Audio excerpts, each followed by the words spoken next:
At present, I'm coming to you live from Mumbai, and I wish to extend my deep appreciation to the inaugural panel for gracing the occasion with their presence. We have a wonderful panel of speakers today who would be all together joining hands. And then we have the Director General of Shipping, Shri Amitabh Kumar, who will be joining in a bit of time and declaring the TIM conference open. I warmly welcome the panel and want to invite each of them to speak a few words before we invite the chief guest to declare the TIM conference open. Firstly, I would invite Mr. Umesh Sharma. And Mr. Umesh Sharma is an alumnus of Indian Air Force and is presently serving as Assistant Director General Civil Defense Communication at Directorate General of Civil Defense, Ministry of Home Affairs. He is the technical advisor and provides thought leadership to various central ministries, state duties on community-based emergency management, civil defense communication, and disaster communication matter. He has a decade of experience in installation and commissioning of air defense radars, GIS-based data handling systems, and is instrumental in setting up command and control centers to enable network-centric operations. He is adroit in feasibility testing and adoption of new technologies to develop best practices and standards. He is emerging technologist, evangelist, and a firm believer of solving societal problems through constructive eye of technology. Ladies and gentlemen and dear viewers, I now present Mr. Umesh Sharma as a speaker at the TIM conference, and I invite him on stage in front of you to say a few words.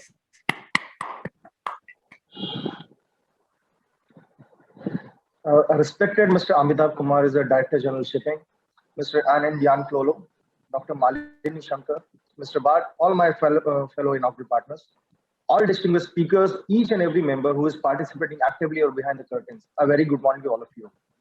At the outset, I take this opportunity to congratulate Captain Shaukat and the Naval Connection team for conceiving and organizing one of the largest maritime virtual conference and bringing together all the scholars at a common platform despite the handicap of COVID-19.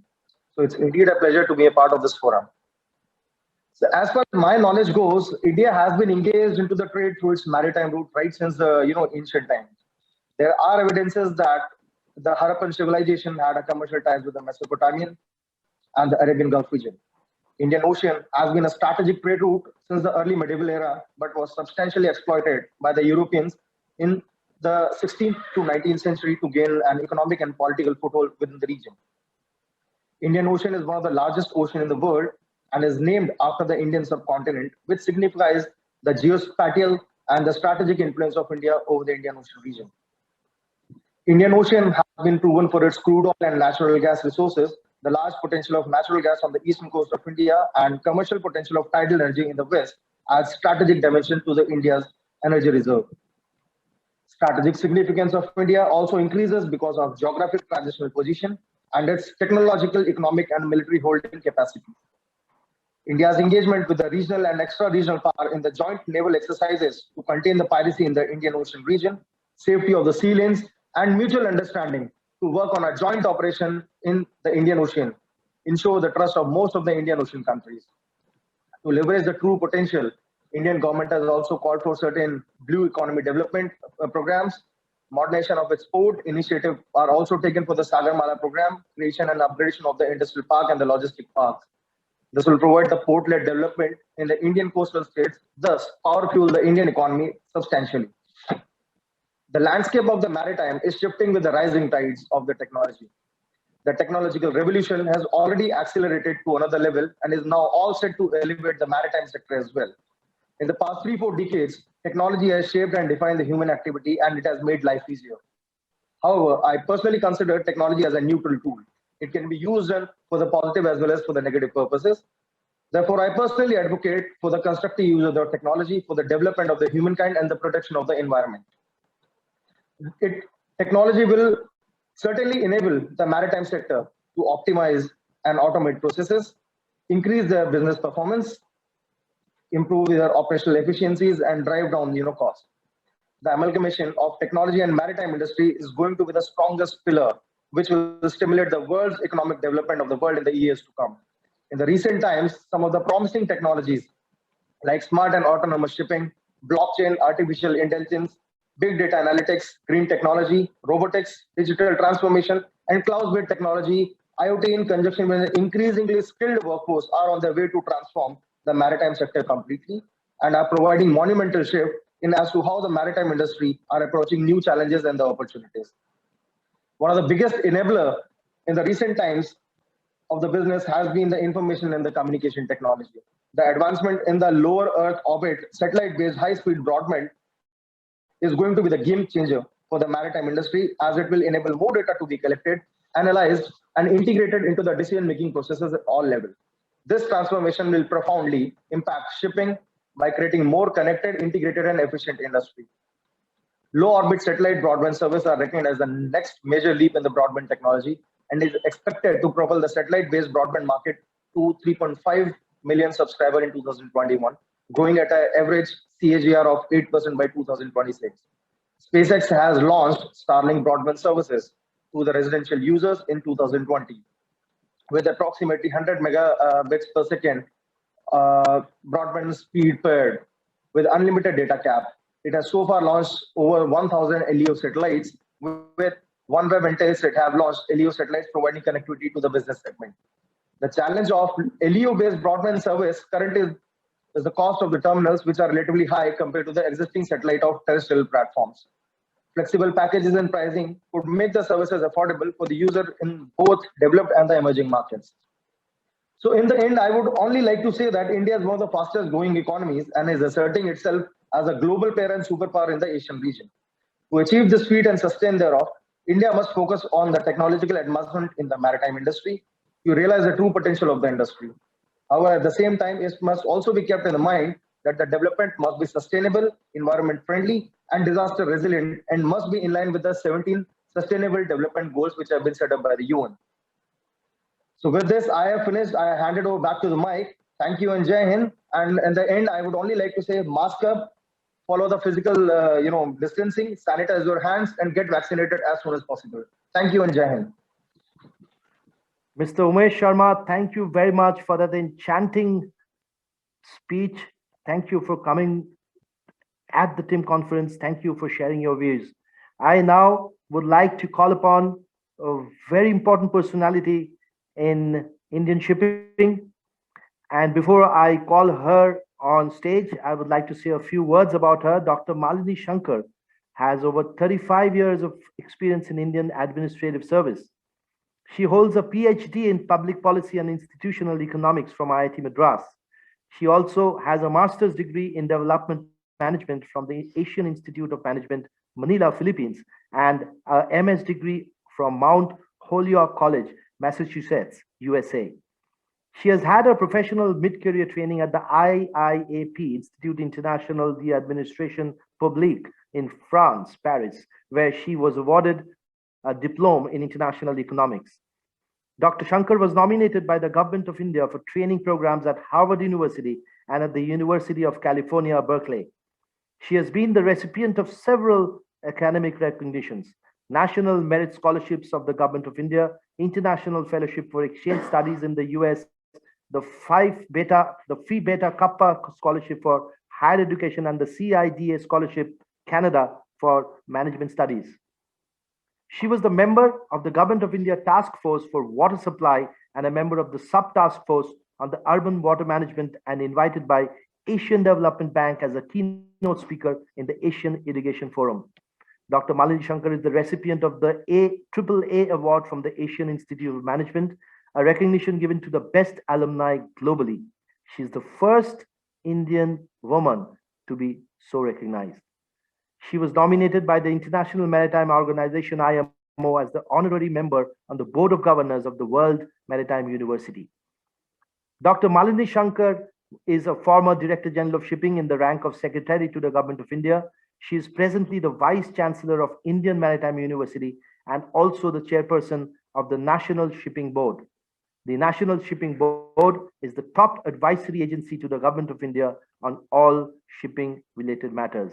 The Naval Connection is proud to present Dr. Malini Shankar as a speaker in the inaugural session of the Technology in Maritime TIM 2021 Global Virtual Conference. Thank you, Shaukat, for those kind words of introduction. Mr. Shaukat Mukherjee, Mr. Arngyan Fiolo, Mr. Bart de Jong, and Mr. Umesh Sharma, the eminent panelists, and stakeholders of the shipping industry. It's a pleasure to be here at the TIM conference organized by the Naval Connection.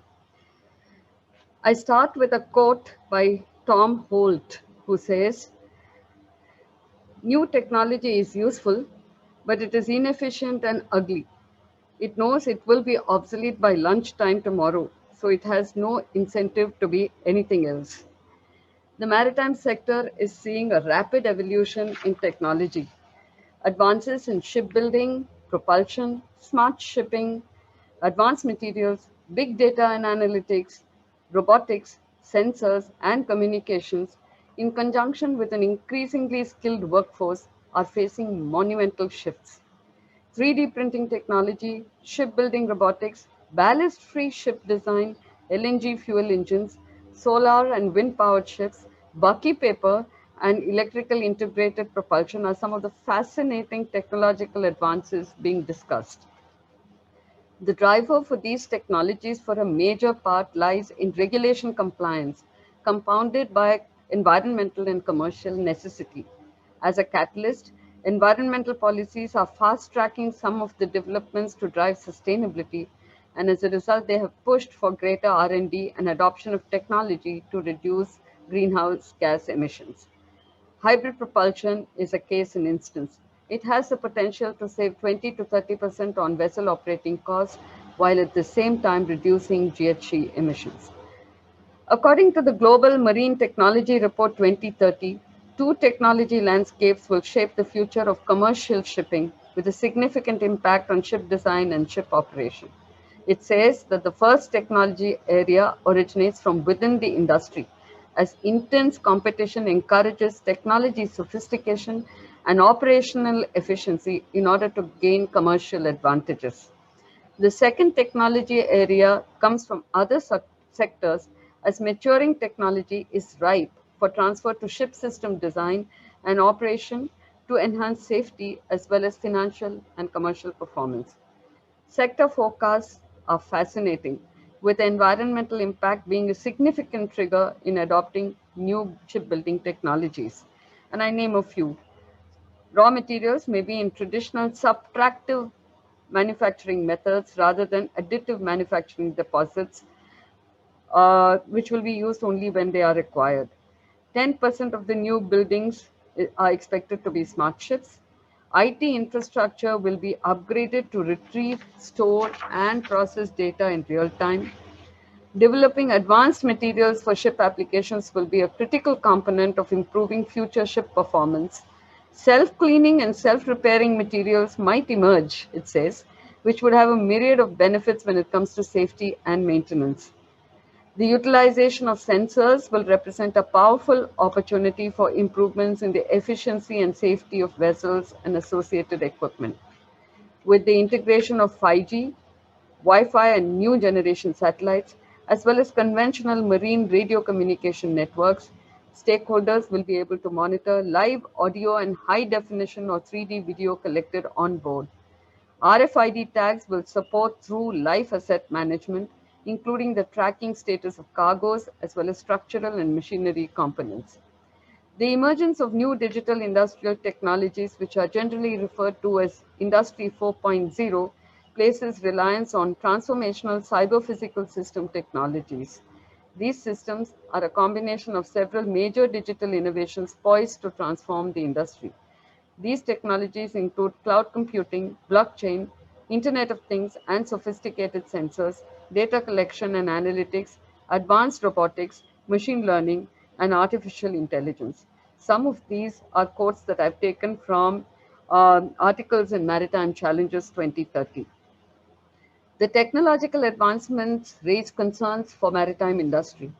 Besides cost and reliability, there are issues of short life cycle of products, human skills and training facilities, availability of spares and consumables, and even social inequality.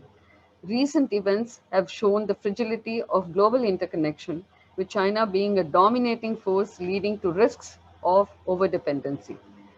Technological changes have become so rapid that learning on the job has become the way to go and actually become indispensable. Academia and maritime training institutions face a huge challenge of keeping pace with the developments. And I end with another quote from Adora Svitak, who says, in the context of training and education, if school is preparation for the real world, a real world that is increasingly technology driven, then to ignore technology is to become obsolete for anybody.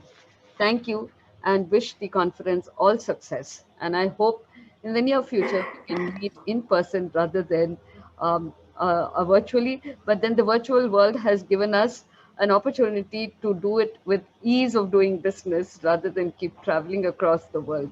So thank you, Shaukat. Thank you, everybody, and best wishes. Stay safe. Thank you. Thank you, ma'am. Thank you for gracing the inaugural session. Yes, I do agree with you. We all look forward to meet and do physical events, but banking on the opportunity that is being given to us by the virtual platform, we could never imagine so many people under one roof joining us from across so many diverse places. And like I said, we in our last event, we had even people coming up from Alaska. I mean, that's a huge opportunity that we are offering to all the people to listen to great speakers such as you. So thank you very much. And our next speaker, in the inaugural session of TIM 2021, is Arne Jan Flolo. Mr. Arne Jan Flolo is the Norwegian Consul General in Mumbai since September 2020. The Royal Norwegian Consulate General in Mumbai covers three important Indian maritime states of Maharashtra, Gujarat, and Goa. Mr. Flolo has been with the Norwegian Ministry of Foreign Affairs since 1999 and has served in different capacities, including advisor section for South Asia MFA in Oslo, deputy head of Office for Democratic Institutions and Human Rights Office in Montenegro, and senior advisor section for Peace and Reconciliation MFA in Oslo, to name a few. Mr. Flolo has also served as first secretary in the Royal Norwegian Embassy in Kathmandu and Bangkok. Mr. Flolo holds a master's degree in comparative politics from the University of Bergen, Norway. Presently, he is in Norway, coming right in front of us from a very early morning in Norway. Mr. Arne Jan Flolo, over to you, sir, and thank you for being part of this. Thank you so much, Mr. Shaukat, and it's really a good way to start the day from here in Oslo, so this is just my pleasure. Thank you. Distinguished, dear Captain Mukherjee, dear distinguished speakers, ladies and gentlemen, I would like to thank the organizers for giving me the honor to give an address at the inaugural session of this interesting and timely event. The maritime industries are facing the challenge of how to adapt in an area of climate change and the urgent need to reduce CO2 emissions. This has moved the shipping industry into rapid transition, moving from fossil fuels and taking big steps into the age of green and emission-free voyage. It is important to underline that even today, ships are the most energy efficient transport alternative and consume far less energy per unit of cargo than trucks, trains, or planes. Nevertheless, though shipping contributes to only 2% of the man-made CO2 emissions, it is also a source of greenhouse gas emissions. The shipping industry is huge and a complex industry, which is constantly being affected by global trends and by advances in technology, materials, and fuels, in order for it to become more competitive and cost-effective. Even if Norway is a small country of a little more than 5 million people, which is, I guess, the size of a Mumbai suburb, we are a considerable actor in the maritime and shipping business. And we are in the forefront when it comes to new technologies. Some of the technological advancement and innovation, which Norway is proud to be part of, include digital sensoring, data analytics, and machine learning, autonomous vessels, electric ferries, development of hydrogen and ammonia fuel cells, shore-to-ship power supply, just to name some areas. A range of leading Norwegian companies in maritime industries are engaged in India, and most of them out of Mumbai. Norway and India are cooperating in various areas within the maritime industry, and we are working together to meet the challenges of today with an eye on future opportunities for both countries. I would like to highlight just a few areas of Indo-Norwegian cooperation. First, Norway's maritime fleet is ranked as number 4 in the world in total value. It consists of close to 1,800 merchant ships. Even with a Norwegian flag at the stern, the crew on these ships are multinational, and Indian nationals are one of the most important groups of seafarers on Norwegian-owned vessels, especially as officers and in other leading positions. This is one of the important reasons why India and Norway, being far apart geographically, work so closely together on issues relating to seafarers, such as maritime safety and seafarer training. Second, in order to enable a speedily transition to a greener and emission-free shipping industry, we need to recycle the older ships. Through India's signing of the Hong Kong Convention in 2019, a big step forward has been taken to prepare the grounds for our retiring fleet to be able to come to Alang in Gujarat to be recycled. We also do hope that the EU and India will move forwards on this issue. Third, Norway and India are collaborating on port development. Some areas identified for green initiatives include shore-to-ship electricity, LNG bunkering, and waste management. Norwegian companies are looking at Indian markets for floating solar power and development of shore power. The Port of Oslo and JMPT in Mumbai are now entering into collaboration, something which will provide a good collaborative framework for the areas mentioned above. Fourth, knowledge sharing. Our research communities are engaged in close cooperation. An example is the Maritime Knowledge Cluster of the DG Shipping, where this spring an MOU was signed between the DG Shipping and the Norwegian University of Science and Technology. Fifth, Norway is also cooperating with India in its plans to set up industrial clusters along its 7,500 kilometers coastline. During the Maritime India Summit, several commonalities between the Sagarmala project and the highly successful network of maritime clusters in Norway was highlighted. First feasibility study for cluster development was conducted by Norwegian company DNV GL in the year 2015. This was followed up by delegation visits to Norway, most recently in the month of November 2019 to the Blue Maritime Cluster in Ålesund and the Ocean Highway Cluster in Florø and the GCE Ocean in Bergen. In June 2020, India's first maritime cluster started taking shape on ground in Goa, with the state government allocating land for setting up common facility center. This is an important milestone for the development of future the maritime industry in India. Sixth, and my final point, India is already contributing in realizing Norway's goals in green shipping. One of Norway's priorities is to make its fjords zero emission zones by 2026. This means that any vessel wishing to enter any port or harbor or entering any of the fjords will need to be fully electric. In July 2020, the Norwegian company ASKO signed a contract with Cochin Shipyard for the construction and supply of 2 autonomous electric ferries, and with an option to build 2 more identical vessels. This project is an ambitious one in Norway, and it is partially funded by the Norwegian government, and it will contribute to emission-free transport of goods across the Oslo fjord. In closing, to be successful in the global arena amidst change in the global shipping and maritime industries, it will require a culture of innovation that is sensitive to the financial and operational demands of the ship owners and other players. To solve the challenges that we have today, we need both knowledge and cooperation.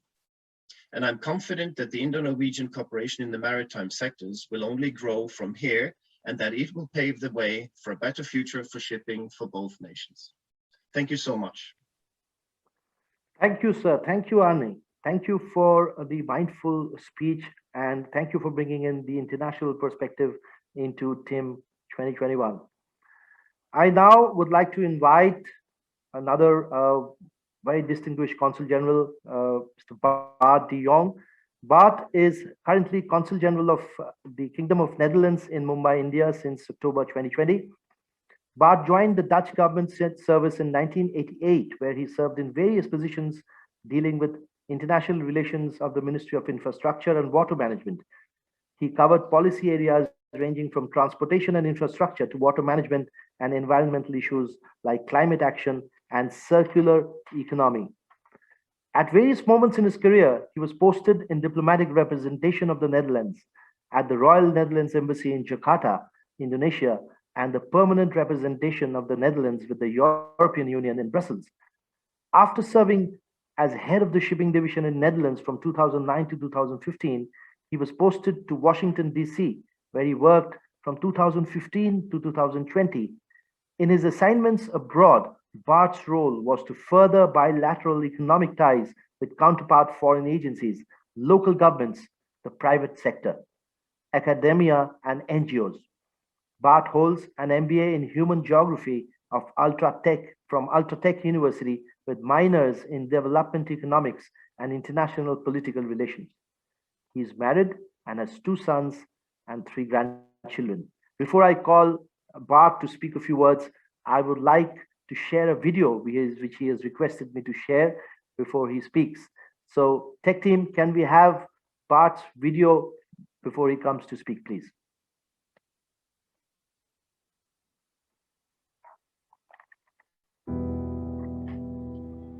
"70% of our planet is covered by oceans and seas. They are vital to life on Earth, providing sustenance and inspiration, enabling transportation and growth. And they can be so much more. With increased pressure on our land, our oceans hold the key to fulfilling humanity's future food needs, renewable energy requirements, and clean transportation goals. However, our oceans are under the greatest threat ever, due to increasing carbon emissions, climate change, pollution, and overfishing.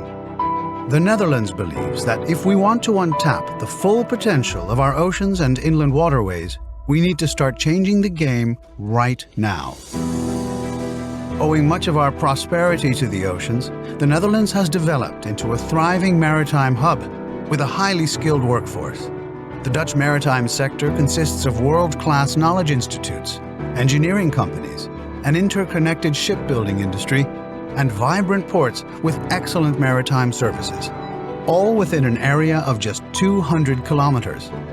Together they create long-term integrated solutions that meet the highest quality and safety standards. The Netherlands is paving the way for the formation of international partnerships in order to realize smart and zero-emission shipping, develop green and connected port cities, and advance the sustainable blue economy. We are leading by example. If the blue economy were a country, it would have the 7th largest economy in the world.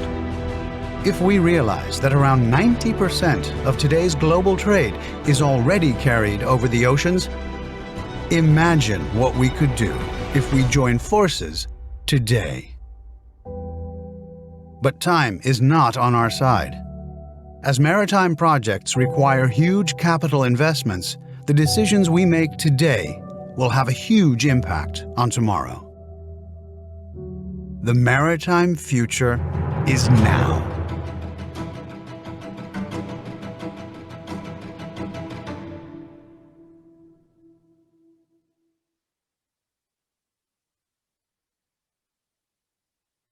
Amazing video, Bart.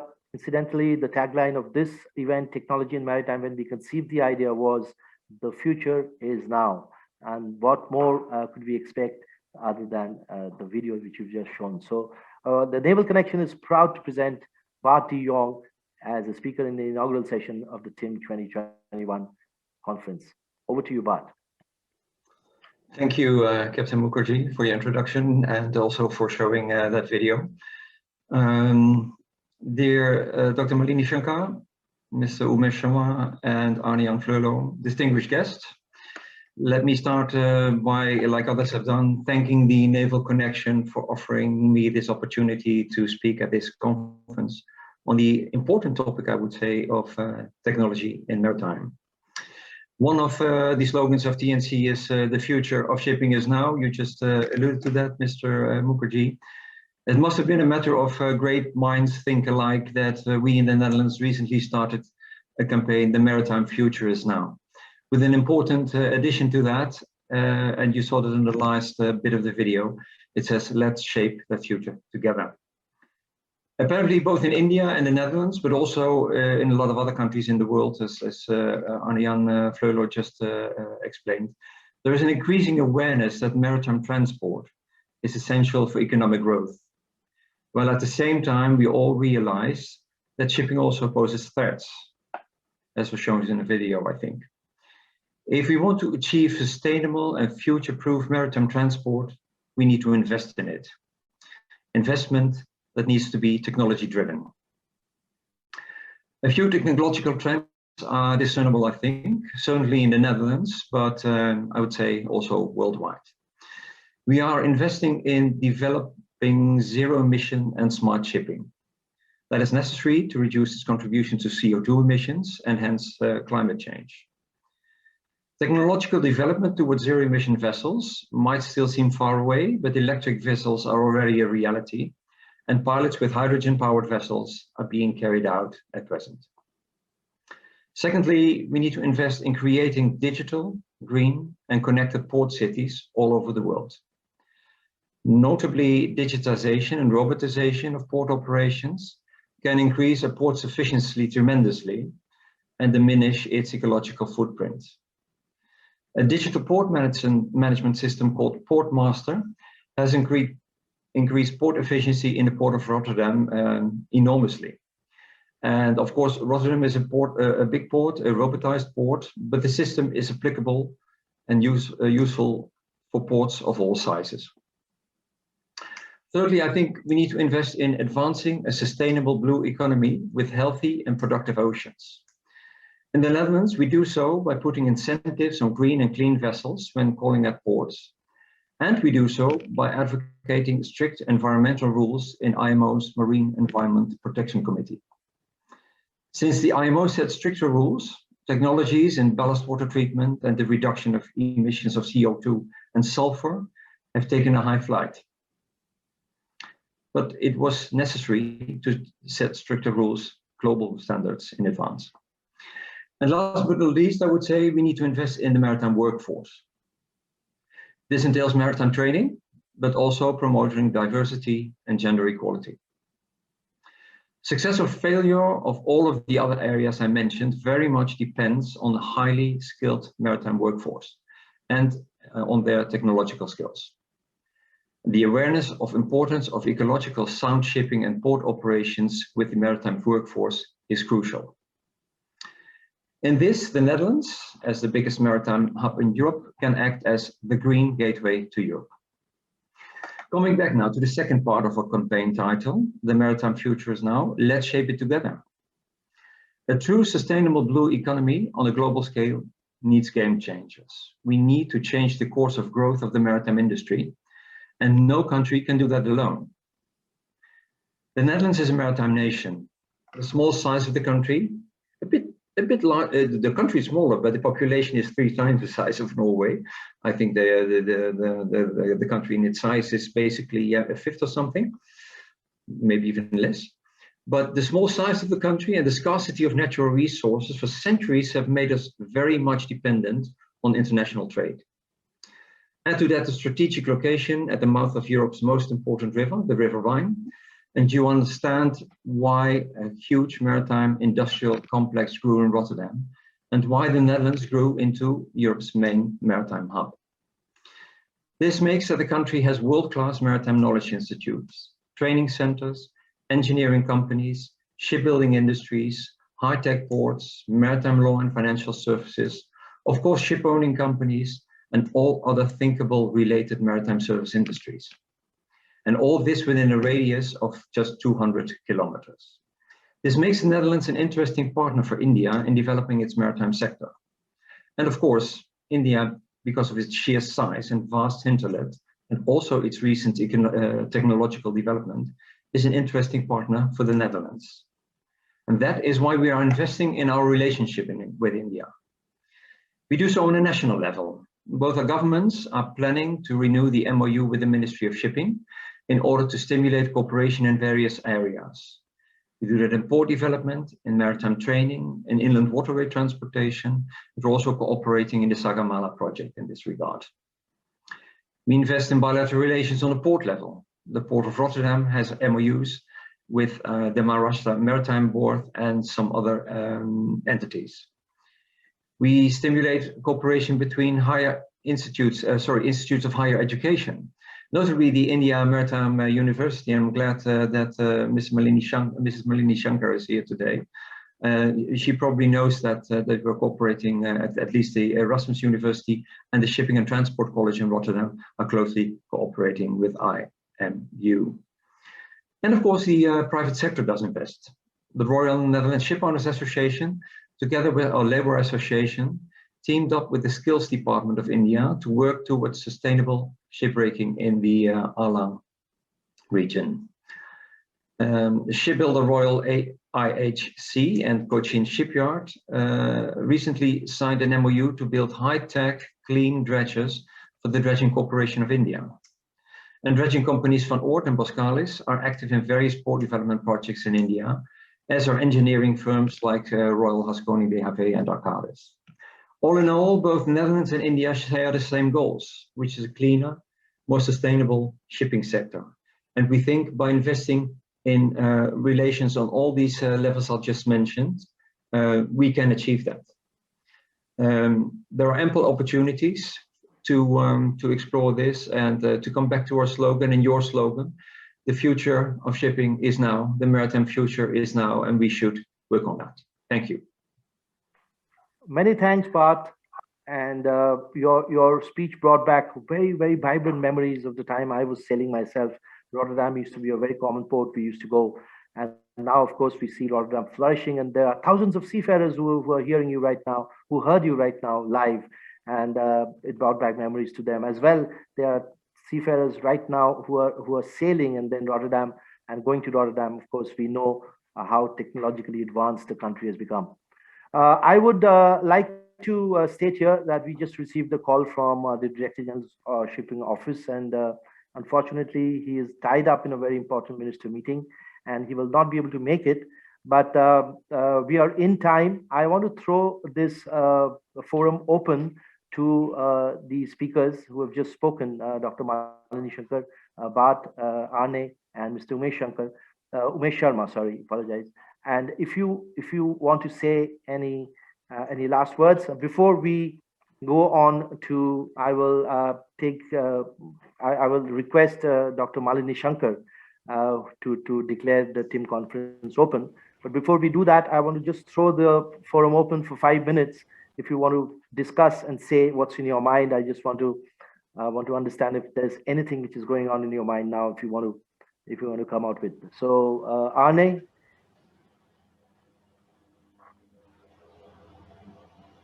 Yes, thank you. No particular comments at the moment, actually. I'm just sort of curious to see if there are any questions, or happy to answer, or to contribute if there are any questions. Thank you. Yes, so a lot of people are posting their wishes, good wishes. It's just morning is just getting warmed up as the day goes. I think we will have more and more questions. Dr. Shankar has been the pioneer and now heads the largest maritime training institute, the university in India, and that's from where actually the future is now blends well with the university, because that's what the students will come out, and they are the future. They would be running our future ships, and they will be controlling our maritime industry in the future. So, Dr. Shankar, would you want to throw some light? You are in a very, very important role of skill development, and the future is in your hands. Yeah, Thank you, Shaukat. I think in my address I did mention that there can be technological advancements, and technological obsolescence is faster than what it was before. So how do you start learning on the job, and how do you prepare the students for that? That's the major challenge in a country like India. And since the representatives, the expert from Norway and from Netherlands are on this panel, and the Norwegian representative did talk about the cluster development in the maritime sector, and the Consul General of Netherlands in Mumbai did speak about the MOU that exists between India and Netherlands. Perhaps that's the way to take this forward in terms of capacity building. How do you transfer technology while keeping the technological research innovations within their ambit? Uh, how much of knowledge can you transfer to ensure that we grow together in the maritime sector? Fantastic.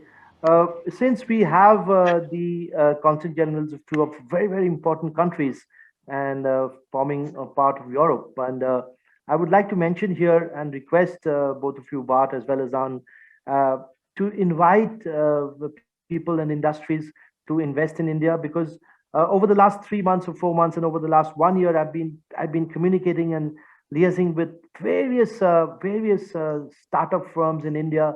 And believe me when I say this, and in India is a plethora of new talents, of startups and new technology. Some of the brightest minds in technology in India is there in India. So I would request, and I know, and most of you and both of you are actually doing a lot, but I would request if you could invite companies from your countries respectively, and international forums that you go, to come and find out more about Indians, the skills, the startups, and I'm sure they will get a lot, an abundance of what India can offer.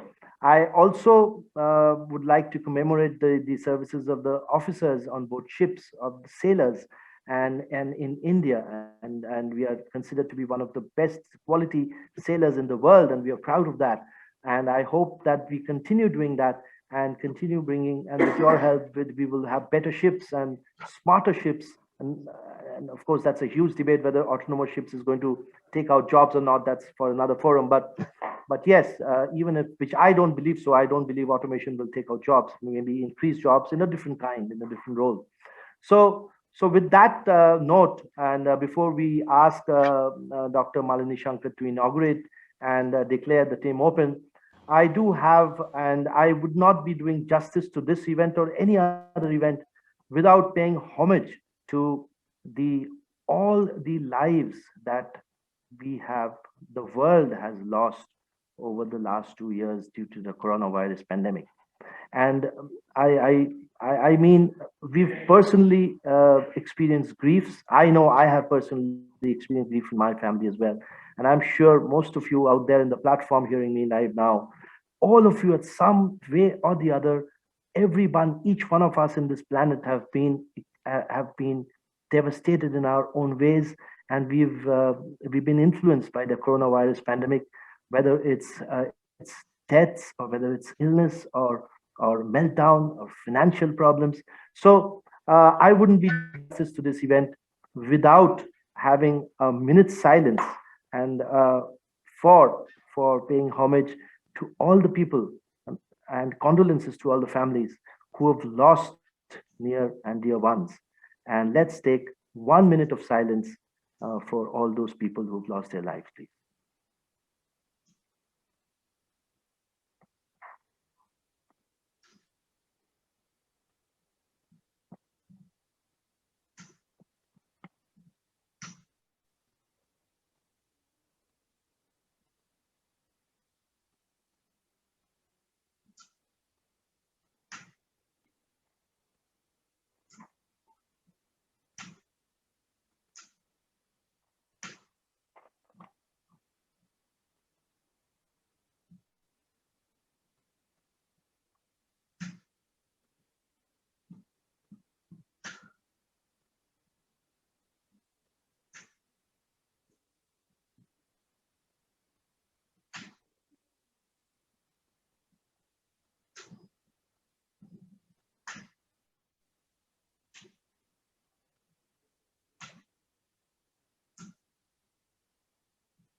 Thank you very much. 1 minute is over, and I thank you very much for this silence period. Now, I would like to do the honors and ask Dr. Malin Shankar to do the honors. Dr. Shankar, can you say the magical words and declare our conference open for the world to see in the next 2 days? Thank you. I would like to I declare the conference open and wish everybody the very, very best for good, fruitful deliberations and networking. Thank you. Many, many thanks, It's Dr. been an Shankar. honor and a pleasure. Thank you, Shok. Thank you. I would request all of you before you, after you exit this particular session, to just take a walk around the platform. We've shared the link of the platform with you. Please do be with us in the next 2 days, and I would love you to just go and take a look at all the booths that are set up: the HSBC Stormgeo, Wärtsilä, HIMT, and Bloom's Energy. And with that, and thanking again Dr. Malin Shankar for declaring the TIM conference open, my personal thank you from behalf of the team of TIM 2021, as well as everybody who's listening. Arn, Jan, Flolo, thank you so much. Dr. Malin Shankar, thank you so much. Bart de Jong, thank you so much. Mr. Umesh Sharma, thank you so much for being here. And I will send my sincerest thank you to Mr. Amitabh Kumar for, of course, he missed it, but he had decided to come and inaugurate it. So thank you to him as well. So from here, from the inauguration, we are in time, and we can move on from here. So thank you all, and hoping to see you in the next 2 days. Namaskar, and Thank you. Namaskar. thank you.